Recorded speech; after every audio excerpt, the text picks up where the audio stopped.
السلام علیکم ورحمۃ اللہ وبرکاتہ۔ میرے عزیز طلبہ و طالبات، آج کے ہمارے ماضی کے کلاس میں سوشل سائنس کی کلاس میں آپ کا خیر مقدم ہے۔ آئیے ہم لوگ تاریخ کو جاننے کی کوشش کرتے ہیں۔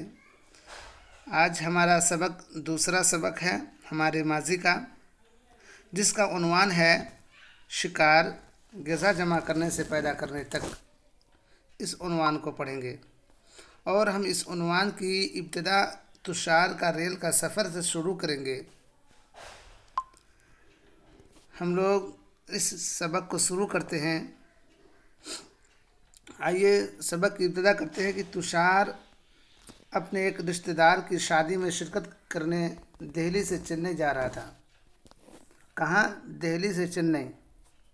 ریل میں اسے کھڑکی والی جگہ مل گئی، جہاں سے وہ باہر کا نظارہ دیکھنے لگا۔ تیز رفتار سے بھاگتی گاڑی سے اس نے دیکھا کہ پیڑ پودے، گھر، کھیت کھلیان نہایت تیزی سے پیچھے کی جانب چھوٹتے چلے جا رہے تھے۔ تبھی اس کے چاچا نے اس کے کاندھے پر ہاتھ رکھ کر کہا، کیا تمہیں معلوم ہے کہ لوگوں نے محض 150 سال قبل ہی ریل کا سفر شروع کیا تھا، اور لوگوں نے بس کا استعمال چند دہائیوں بعد شروع کیا۔ تشار سوچنے لگا کہ جب لوگوں کے پاس آمد و رفت کے لیے تیز رفتار سواریاں نہیں تھیں تو کیا وہ سفر نہیں کرتے تھے؟ کیا وہ اپنی تمام عمر ایک ہی جگہ رہ کر بسر کرتے تھے؟ نہیں، ایسی بات نہیں تھی۔ یہ اس کے من کے سوالات تھے اور اس کے من کے ہی جوابات تھے کہ نہیں، ایسا نہیں ہو سکتا۔ لوگ ایک جگہ جمع نہیں رہ سکتے۔ لوگ سفر کیا کرتے تھے؟ یہ سارے سوالات اس کے من میں اٹھے اور اسی کے من سے جواب بھی آئے کہ نہیں، ایسی بات نہیں ہے، لوگ تو سفر کیا کرتے تھے۔ اب یہ پتہ لگانا ہے کہ لوگ کیسے سفر کرتے تھے جبکہ 150 سال پہلے ہی ریل گاڑی کا ایجاد ہوا۔ تو آئیے ہم لوگ دیکھنے کی کوشش کرتے ہیں کہ ابتدائی انسان آخر وہ ادھر ادھر کیوں گھومتے تھے۔ ابتدائی انسان بھی ایک جگہ سے دوسری جگہ گھوما کرتے تھے، تو لوگ کیوں گھومتے تھے، اس چیز کا ہم لوگ جائزہ لیتے ہیں۔ ہم ان لوگوں کے بارے میں جانتے ہیں جو بر صغیر میں آج سے 20 لاکھ سال قبل رہا کرتے تھے۔ آج ہم انہیں شکاری، ذخیرہ کرنے والوں کے نام سے جانتے ہیں۔ کھانے پینے کے انتظام کرنے کے طور طریقوں کی وجہ سے انہیں اس نام سے پکارا جاتا ہے۔ عام طور پر کھانے کے لیے وہ جنگلی جانوروں کا شکار کرتے تھے، مچھلیاں اور پرندے پکڑتے تھے، پھل پھول والے پودے، پتیاں، انڈے جمع کرتے تھے۔ شکاری، ذخیرہ کرنے والے لوگ ایک جگہ سے دوسری جگہ گھومتے رہتے تھے۔ اس کے کئی اسباب ہیں۔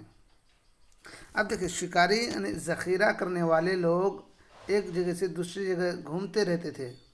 کیوں گھومتے رہتے تھے؟ اس کے کئی اسباب ہیں۔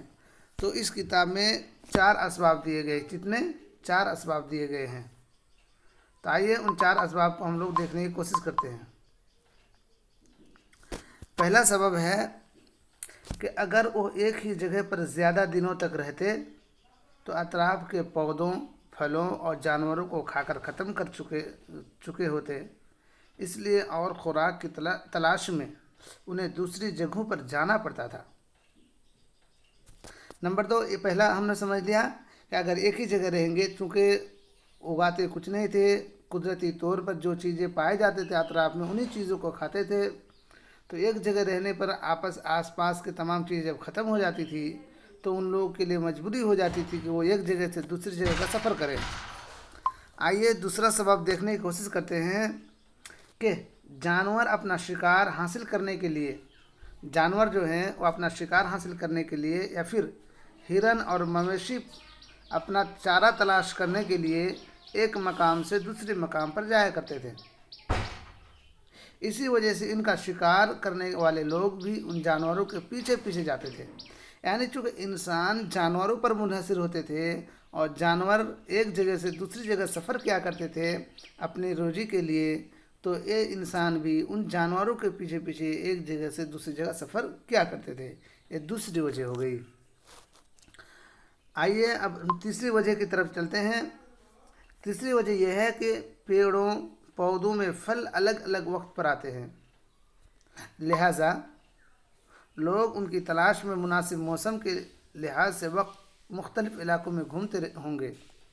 یعنی چونکہ پھل پھول پہ انسان منحصر ہوا کرتے تھے، اور لوگ بھی صرف پیڑ پودے اور پھلوں پہ منحصر ہوا کرتے تھے، اور پھل جو ہے وہ موسم کے مطابق الگ الگ موسم میں الگ الگ پھل ہوا کرتے ہیں، تو لوگ ایک جگہ رہتے تو ان کو الگ الگ موسم کے پھل نہیں ملتے، اور اس علاقے کے پھل ختم ہو جانے کے بعد ان دوسرے علاقے کا سفر کرتے جس علاقوں میں پھل نئے طور سے پھر مل جاتے۔ تو چوتھا سبب یہ دیا گیا ہے کہ چوتھا سبب یہ ہے کہ انسانوں، جانوروں اور پودوں کو زندہ رہنے کے لیے پانی کی ضرورت ہوتی ہے۔ پانی جھیلوں، جھرنوں اور ندیوں میں ہی ملتا ہے، اگرچہ کئی ندیوں اور جھرنوں کا پانی کبھی نہیں سوکھتا، جبکہ کچھ جھیلوں اور ندیوں میں پانی بارش کے بعد ہی ملتا ہے۔ اس لیے ایسی جھیلوں اور ندیوں کے کنارے بسنے والے لوگوں کو خشک موسم میں پانی کی تلاش میں ادھر ادھر جانا پڑتا تھا۔ تو یہ 4 اسباب بتائے گئے ہیں کہ لوگ ایک جگہ سے دوسری جگہ سفر کیوں کرتے تھے، پرانے زمانے کی بات ہے۔ آئیے ابھی ہم آگے دیکھتے ہیں کہ ہمیں ان لوگوں کے بارے میں معلومات کیسے حاصل ہوتی ہے۔ ماہرین آثار قدیمہ کو کچھ ایسی چیزیں حاصل ہوئی ہیں جنہیں شکاری، ذخیرہ کرنے والے لوگ بناتے اور استعمال کرتے تھے۔ غالباً اس زمانے میں لوگ پتھر، لکڑی اور ہڈیوں سے اوزار بناتے اور استعمال کرتے تھے۔ ان میں سے پتھر کے اوزار سب سے زیادہ دیر پا ثابت ہوئی۔ یعنی مختلف چیزوں کے وہ لوگ اوزار بناتے تھے، پھل کاٹنے کے لیے، گوشت کاٹنے کے لیے، چمڑا اجھیڑنے کے لیے، تو مختلف کام کے لیے وہ لوگ مختلف چیزوں کو استعمال کرتے تھے۔ ان میں سے کیا پتھر ہے، لکڑی ہے، ہڈی ہے۔ تو ان میں سے پتھر جو ہے، یہ بہت زیادہ دیر پا ثابت ہوئی۔ ان میں سے کچھ پتھروں کے اوزاروں کا استعمال پھل پھول کاٹنے، ہڈیاں اور گوشت کاٹنے، اور درختوں کی چھال اور جانوروں کی کھال اتارنے کے لیے کیا جاتا ہے۔ درختوں کی چھال اور جانوروں کی کھال اتارنے کے لیے کیا جاتا تھا۔ بعض اوقات ہڈیوں یا لکڑیوں کے ہتھے یعنی ہینڈل لگا کر بھالے اور تیر جیسے ہتھیار بنائے جاتے تھے۔ کچھ اوزاروں سے لکڑیاں کاٹی جاتی تھیں۔ لکڑیوں کا استعمال ایندھن کے ساتھ ساتھ جھونپڑیاں، اوزار بنانے کے لیے بھی کیا جاتا تھا۔ تو یہ 2 اوزار دکھائے گئے ہیں یہاں۔ ان 2 اوزار کو دیکھیے، آپ دیکھیں گے اس اوزار سے جانوروں کے چمڑے نکالے جاتے ہیں، اور ان اوزار سے کپڑے سیے جاتے ہیں۔ ہے دونوں اوزار پتھر کے ہی، لیکن ان اوزاروں کا استعمال آپ باریکی سے دیکھیے، بہت اچھا لگے گا۔ اب آئیے کہ پرانے زمانے کے لوگ کہاں رہتے تھے۔ ابھی ہم لوگ RCC بلڈنگس بناتے ہیں اور ان گھروں میں رہتے ہیں، لیکن پرانے زمانے کے لوگ کہاں رہتے تھے ان کے بارے میں بھی ہم لوگ کچھ جانکاری حاصل کرتے ہیں۔ تو رہنے کی جگہ کا تعین کرنا، مندرجہ ذیل نقشہ۔ تو مندرجہ ذیل نقشہ تو ہم لوگ نیچے دیکھیں گے، اگلا صفحہ میں ایک نقشہ دیا گیا ہے جی، اس نقشہ کے بارے میں کہا جا رہا ہے۔ تو کہہ رہے کہ مندرجہ ذیل نقشہ نمبر 2 کو دیکھو، وہ تمام مقامات جن پر سرخ تیکون کے نشان بنے ہیں، ان مقامات کی نشاندہی کرتے ہیں جہاں ماہرین آثار قدیمہ نے شکاری، ذخیرہ کرنے والے کے موجود ہونے کے ثبوت پائے ہیں۔ ان کے علاوہ بھی کئی مقامات پر شکاری اور اشیاء خوردنی کے جمع کرنے والے رہا کرتے تھے۔ صرف چند ایک ہی اس نقشے میں دکھائے گئے ہیں۔